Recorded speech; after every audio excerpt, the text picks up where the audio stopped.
Harrison Bergeron by Kurt Vonnegut, Jr. The year was 2081, and everybody was finally equal. They weren't only equal before God and the law. They were equal every which way. Nobody was smarter than anybody else. Nobody was better looking than anybody else. Nobody was stronger or quicker than anybody else. All this equality was due to the 211th, 212th, and 213th Amendments to the Constitution, and to the unceasing vigilance of agents of the United States Handicapper General. Some things about living still weren't quite right, though. April, for instance, still drove people crazy by not being springtime. And it was in that clammy month that the HG men took George and Hazel Bergeron's 14-year-old son, Harrison, away. It was tragic, all right, but George and Hazel couldn't think about it very hard. Hazel had a perfectly average intelligence, which meant she couldn't think about anything except in short bursts. And George, while his intelligence was way above normal, had a little mental handicap radio in his ear. He was required by law to wear it at all times. It was tuned to a government transmitter. Every 20 seconds or so, the transmitter would send out some sharp noise to keep people like George from taking unfair advantage of their brains. George and Hazel were watching television. There were tears on Hazel's cheeks, but she'd forgotten for the moment what they were about. On the television screen were ballerinas.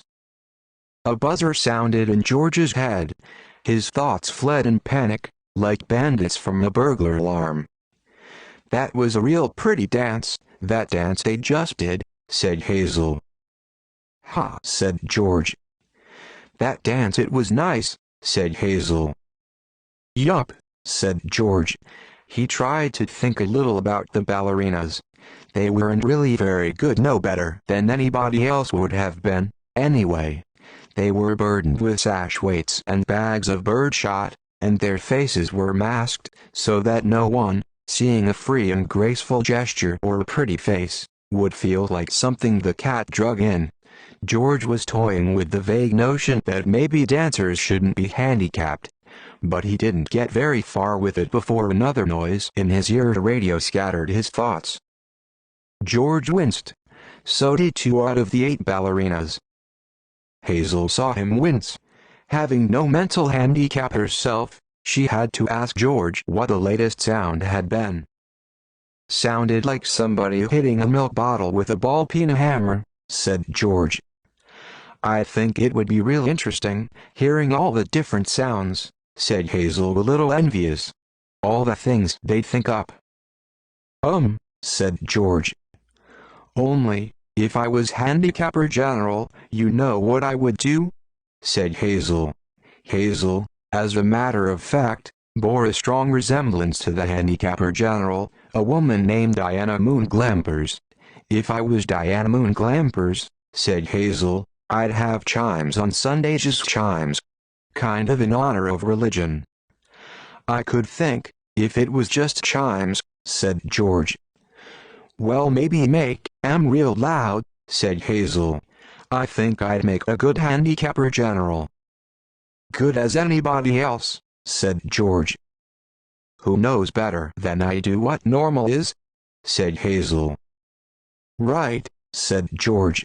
He began to think glimmeringly about his abnormal son who was now in jail, about Harrison, but a 21-gun salute in his head stopped that. "Boy," said Hazel, "that was a doozy, wasn't it?" It was such a doozy that George was white and trembling, and tears stood on the rims of his red eyes. 2 of the 8 ballerinas had collapsed to the studio floor, or holding their temples. "All of a sudden you look so tired," said Hazel. "Why don't you stretch out on the sofa, so's you can rest your handicap bag on the pillows, honey bunch?" She was referring to the 47 pounds of birdshot in a canvas bag, which was padlocked around George's neck. "Go on and rest the bag for a little while," she said. "I don't care if you're not equal to me for a while." George weighed the bag with his hands. "I don't mind it," he said. I don't notice it anymore. It's just a part of me. You've been so tired lately, kind of wore out, said Hazel. If there was just some way we could make a little hole in the bottom of the bag, and just take out a few of them lead balls. Just a few. 2 years in prison and $2,000 fine for every ball I took out, said George. I don't call that a bargain. If you could just take a few out when you came home from work, said Hazel. I mean, you don't compete with anybody around here. You just sit around. If I try to get away with it, said George, then other people'd get away with it, and pretty soon we'd be right back to the dark ages again, with everybody competing against everybody else. You wouldn't like that, would you? I'd hate it, said Hazel. There you are, said George. The minute people start cheating on laws, what do you think happens to society? If Hazel hadn't been able to come up with an answer to this question, George couldn't have supplied one. A siren was going off in his head. Reckon it'd fall all apart, said Hazel. What would? Said George blankly. Society, said Hazel uncertainly. Wasn't that what you just said? Who knows? Said George. The television program was suddenly interrupted for a news bulletin. It wasn't clear at first as to what the bulletin was about, since the announcer, like all announcers, had a serious speech impediment. For about half a minute, and in a state of high excitement, the announcer tried to say, "Ladies and gentlemen." He finally gave up, handed the bulletin to a ballerina to read. "That's all right," Hazel said of the announcer. "He tried. That's the big thing. He tried to do the best he could with what God gave him. He should get a nice raise for trying so hard." "Ladies and gentlemen," said the ballerina, reading the bulletin. She must have been extraordinarily beautiful, because the mask she wore was hideous, and it was easy to see that she was the strongest and most graceful of all the dancers, for her handicap bags were as big as those worn by 200-pound men. And she had to apologize at once for her voice, which was a very unfair voice for a woman to use. Her voice was a warm, luminous, timeless melody. "Excuse me," she said, and she began again, making her voice absolutely uncompetitive. "Harrison Bergeron, age 14, she said in a grackle squawk, has just escaped from jail, where he was held on suspicion of plotting to overthrow the government. He is a genius and an athlete, is under-handicapped, and should be regarded as extremely dangerous." A police photograph of Harrison Bergeron was flashed on the screen upside down, then sideways, upside down again, then right side up. The picture showed the full length of Harrison against a background calibrated in feet and inches. He was exactly 7 feet tall. The rest of Harrison's appearance was Halloween and hardware. Nobody had ever borne heavier handicaps. He had outgrown hindrances faster than the HG men could think them up. Instead of a little ear radio for a mental handicap, he wore a tremendous pair of earphones, and spectacles with thick wavy lenses. The spectacles were intended to make him not only half-blind, but to give him wanging headaches besides. Scrap metal was hung all over him. Ordinarily, there was a certain symmetry, a military neatness to the handicaps issued to strong people, but Harrison looked like a walking junkyard. In the race of life, Harrison carried 300 pounds. And to offset his good looks, the HG men required that he wear at all times a red rubber ball for a nose, keep his eyebrows shaved off, and cover his even white teeth with black caps at snaggletooth random. "If you see this boy," said the ballerina, "do not, I repeat, do not, try to reason with him." There was the shriek of a door being torn from its hinges. Screams and barking cries of consternation came from the television set. The photograph of Harrison Bergeron on the screen jumped again and again, as though dancing to the tune of an earthquake. George Bergeron correctly identified the earthquake. and well he might have, for many was the time his own home had danced to the same crashing tune. "My God," said George, "that must be Harrison." The realization was blasted from his mind instantly by the sound of an automobile collision in his head. When George could open his eyes again, the photograph of Harrison was gone. A living, breathing Harrison filled the screen. Clanking, clownish, and huge, Harrison stood in the center of the studio. The knob of the uprooted studio door was still in his hand. Ballerinas, technicians, musicians, and announcers cowered on their knees before him, expecting to die. "I am the Emperor," cried Harrison. "Do you hear? I am the Emperor. Everybody must do what I say at once."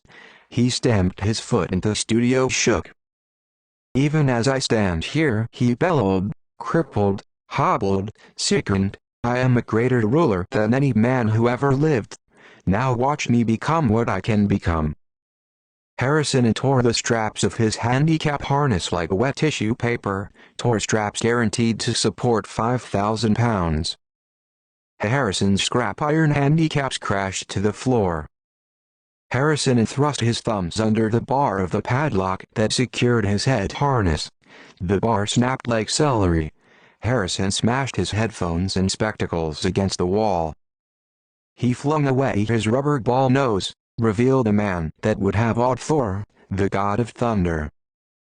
"I shall now select my empress," he said, looking down on the cowering people. "Let the first woman who dares rise to her feet claim her mate and her throne." A moment passed, and then a ballerina arose, swaying like a willow. Harrison plucked the mental handicap from her ear, snapped off her physical handicaps with marvelous delicacy. Last of all he removed her mask. She was blindingly beautiful. "Now," said Harrison, taking her hand, "shall we show the people the meaning of the word dance?" "Music," he commanded. The musicians scrambled back into their chairs, and Harrison stripped them of their handicaps, too. "Play your best," he told them, "and I'll make you barons and dukes and earls." The music began. It was normal at first, cheap, silly, false. But Harrison snatched two musicians from their chairs, waved them like batons as he sang the music as he wanted it played. He slammed them back into their chairs. The music began again and was much improved. Harrison and his empress merely listened to the music for a while, listened gravely, as though synchronizing their heartbeats with it. They shifted their weights to their toes. Harrison placed his big hands on the girl's tiny waist, letting her sense the weightlessness that would soon be hers. And then, in an explosion of joy and grace, into the air they sprang. Not only were the laws of the land abandoned, but the law of gravity and the laws of motion as well. They reeled, whirled, swiveled, flounced, capered, gambled, and spun. They leaped like deer on the moon. The studio ceiling was 30 feet high, but each leap brought the dancers nearer to it. It became their obvious intention to kiss the ceiling. They kissed it. And then, neutral in gravity with love and pure wool, they remained suspended in air inches below the ceiling, and they kissed each other for a long, long time. It was then that Diana Moon Blampers, the handicapper general, came into the studio with a double-barreled 10-gauge shotgun. She fired twice, and the Emperor and the Empress were dead before they hit the floor. Diana Moon Blampers loaded the gun again. She aimed it at the musicians and told them they had 10 seconds to get their handicaps back on. It was then that the bergeron2 television tube burned out. Hazel turned to comment about the blackout to George, but George had gone out into the kitchen for a can of beer. George came back and with the beer, paused while a handicap signal shook him up. And then he sat down again. "You've been crying," he said to Hazel. "Yup," she said. "What about?" he said. "I forget," she said. "Something real sad on television." What was it? He said. It's all kind of mixed up in my mind, said Hazel. Forget sad things, said George. I always do, said Hazel. That's my girl, said George. He winced. There was the sound of a riveting gun in his head. Gee, I could tell that one was a doozy, said Hazel. You can say that again, said George.